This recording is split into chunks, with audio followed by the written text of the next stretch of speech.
Want to be on camera. She didn't want to deal with none of the stuff that's going to come with her doing this interview.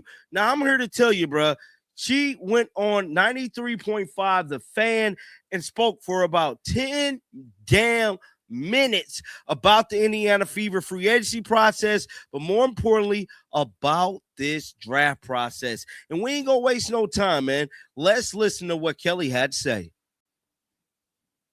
Fact. Your wife is hot. Fact. Available to you.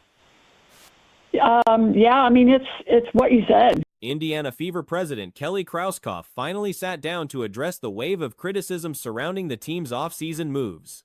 Rather than appearing on camera, she opted for a call-in segment on 93.5 The Fan, spending roughly 10 minutes walking through the front office's thinking on free agency and, more specifically, the draft. The conversation shed light on decisions that had left a lot of people confused. On the Raven Johnson pick, Krauskopf was straightforward. Picking 10th overall, the front office went into draft night with a clear target position in mind: a guard. This was not a reactive choice forced by other players getting taken off the board. He said, I mean, picking at 10 is you're trying to get, obviously, best player you can, but positionally for us, we were really focused on a guard.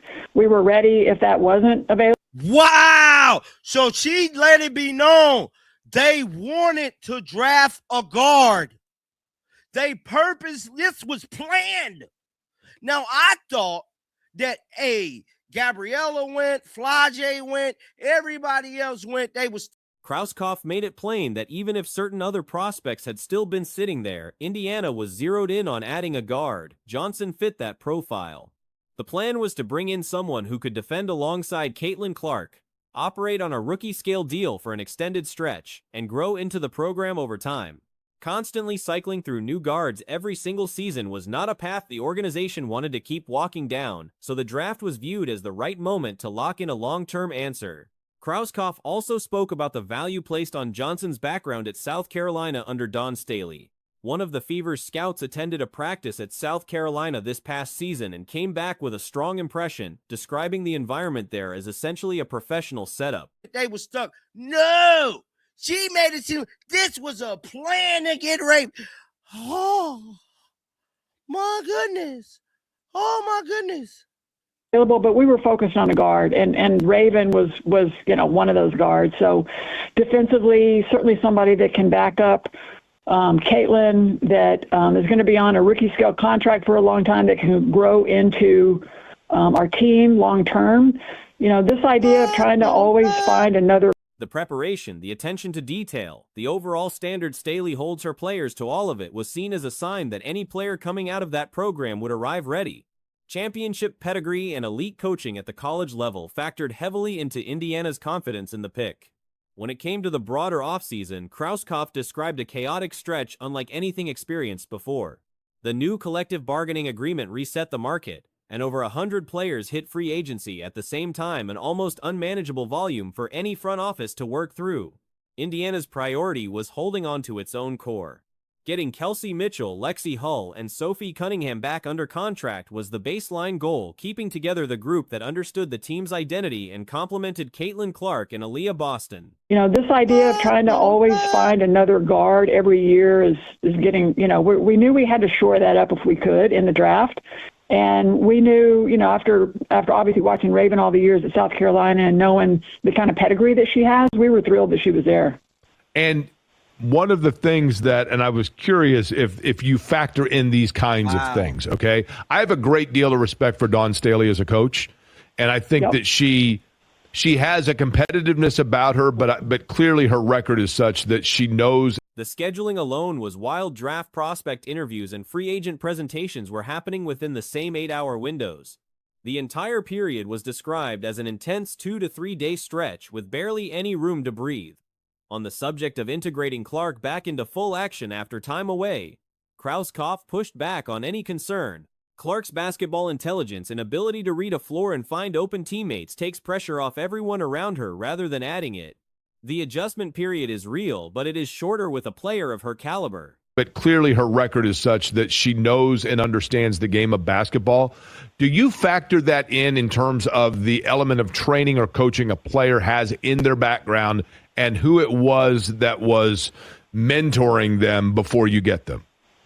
Absolutely. I mean, those are all the things, just the intangibles that what they're exposed to every day from a coach like her. I mean, there's many great coaches in the game, but we know Dawn, obviously her track record as a player and Last season, there were stretches, particularly when Sophie Cunningham went down while shooting over 40% from three, where the team could see what was missing and what the full-strength version of this group could do.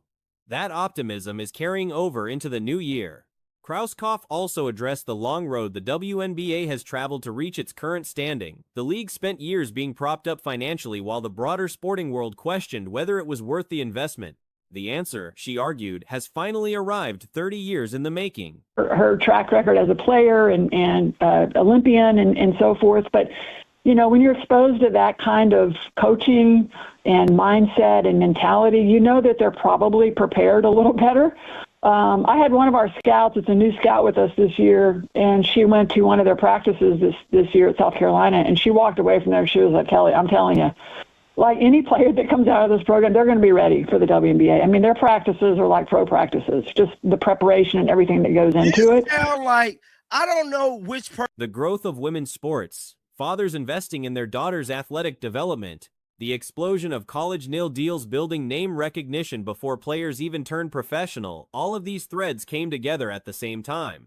Today's fans already know who these athletes are before they reach the WNBA, which drives viewership and investment in a way that simply was not possible a decade ago.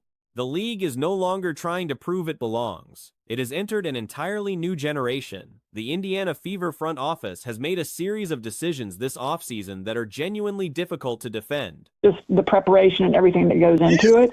Like, I don't know which person said this, but somebody stated that Indiana Fever probably owed Don Staley a favor. Like, they don't know what Don Staley has on them, but this is spooky, bro. I can't even lie. Let's finish listening to this. And again, there's a lot of great coaches out there, but it was just, something that you do know that you're getting with that player. Which was a greater challenge for you this offseason? The whole approach reads like an organization that is mentally stuck in last season's injury chaos and is now overbuilding in exactly the wrong direction. And the strangest part is that even accepting the logic of stacking depth at a position, if the plan was always going to be adding more bodies, the least they could have done was bring in actual talent. Odyssey Sims on a veteran minimum was right there. Dallas picked her up on a vet minimum deal. There was no reason Indiana could not do the same. Off-season, all of the business aspect of the WNBA and waiting and navigating through all of those discussions with collective bargaining, or coming off of a season where you got everything you could out of that roster and it was a dream run, but at the same time, you were left with a lot of questions because of the attrition within your roster itself and the preceding things I mentioned from a league standpoint. Which one created the most uncertainty for you? Instead, the Fever appear to be preparing for a season where either Caitlin Clark or Aaliyah Boston is unavailable for an extended stretch. That is the only explanation that makes the current roster make sense, and it still does not really make sense. The front office has made it clear they are committed to loading up the backcourt. And contrary to what some people assumed, Shatori Walker-Kimbrough is not just a training camp body, she is on the roster. There is more of a chance of Raven Johnson getting cut than Walker-Kimbrough getting cut. Raven's not going to be cut. They are going to be cutting. They're going to be cutting size to bring in another 5'9" guard. As in, like, they're going to be not bringing in any more size via training camps. And they're not going to be bringing in size in Justine Passat. And they're going to be cutting her for Shatori Walker-Kimbrough. And let's take a listen to what Kelly Krauskopf was saying. And I will talk a little bit about the Justine Passat. There is actually a stronger chance that Raven Johnson gets cut before Walker-Kimbrough does. So the team is likely to release size-trim frontcourt options in order to hold on to yet another 5'9" guard. Justine Pate is probably getting cut to make room. That is where things stand.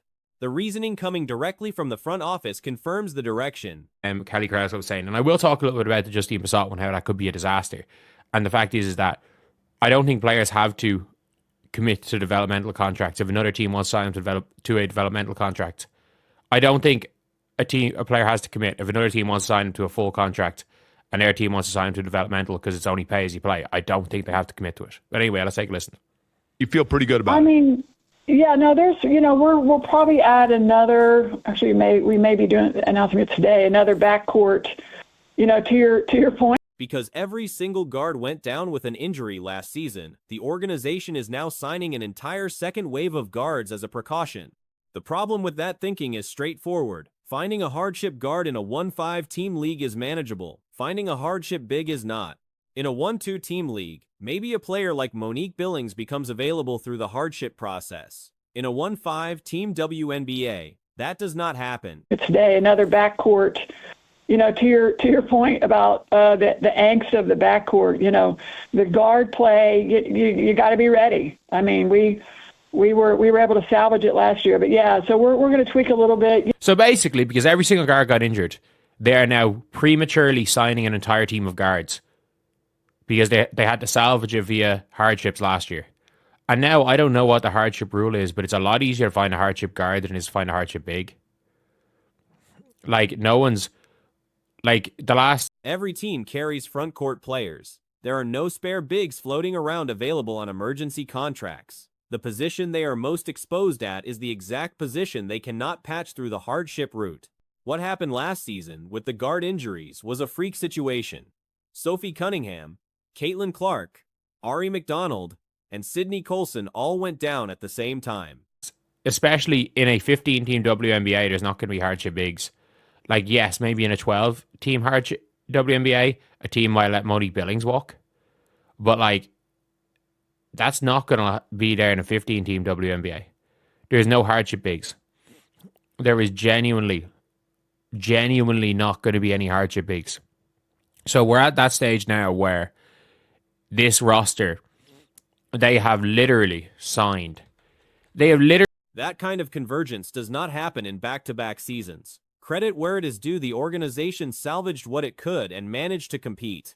But responding to that outlier event by building the entire offseason around it is not how a title-contending franchise operates. The goal should be assembling the best possible team when healthy, not constructing a roster designed to stay afloat when the stars are out. Walker Kimbrough is not going to be a meaningful rotation player.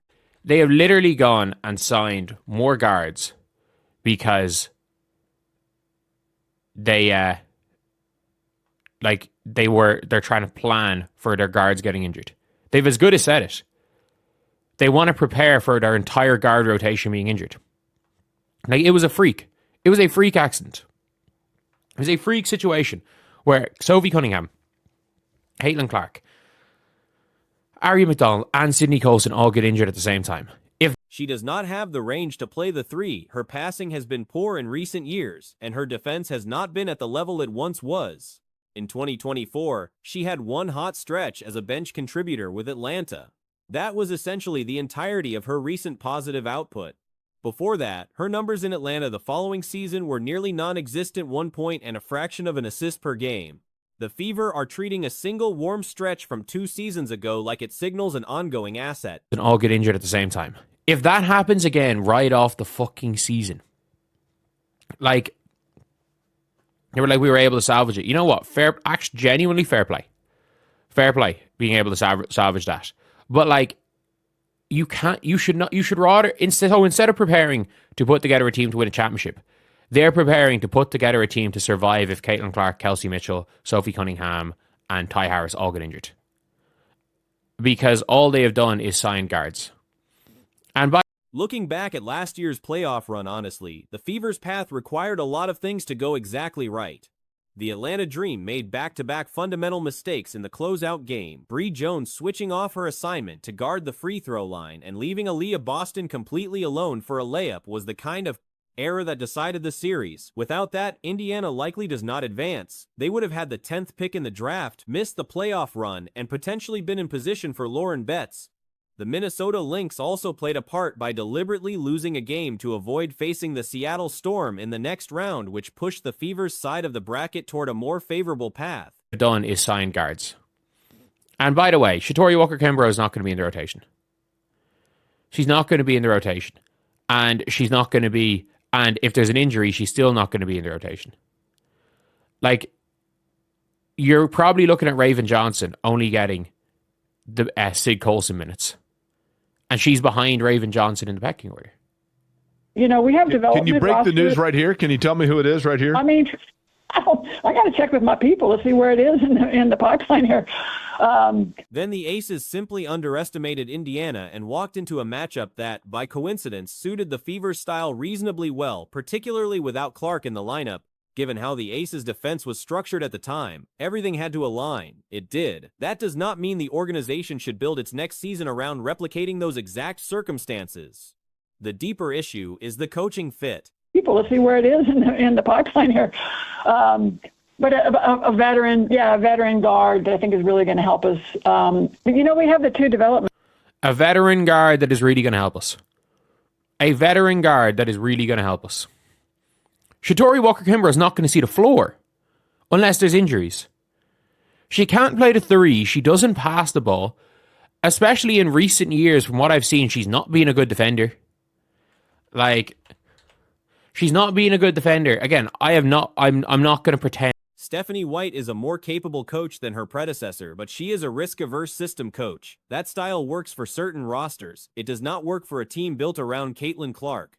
Clark plays best when she has freedom, when she can impose herself and her team's will on opponents, make mistakes, push the pace, and take over.